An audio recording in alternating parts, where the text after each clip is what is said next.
Wamiliki wa vituo vya mafuta na wauzaji tunawashauri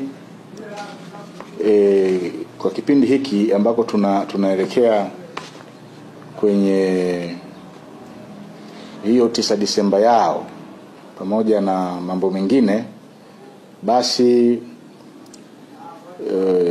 wasiwauzie mafuta mengi bodaboda pamoja na bajaji. Wauze mafuta kidogo, yasizidi lita 2. Yasizidi lita 2. Kwa sababu unapowauzia mafuta mengi ni kuwawezesha kufanya movement za kutoka point A kwenda point B na kuendelea kufanya uharibifu.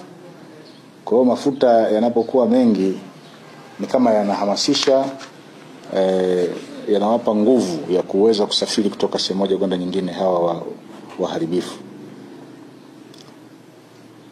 Kwa hiyo upande wa vituo vya mafuta tunajaribu watuelewe, tunajaribu kuwaelimisha watuelewe, kwa sababu wao ni wadau muhimu katika usalama.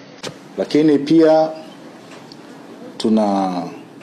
tunawaambia wasafirishaji wa mafuta wasiuze mafuta kiholela njiani. Ipo tabia ya wasafirishaji wa mafuta, wanafika njiani wanaanza kuuza mafuta kiholela.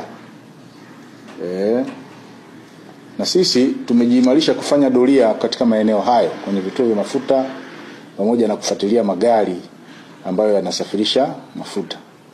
Endapo tutamkuta mtu amebeba mafuta, amepaki njiani, anauza mafuta kiholela, wale wanaouza kwenye vidumu au kwenye vikopo vya lita 1, lita 2, hatutasita kuwachukulia hatua kwa mujibu wa sheria.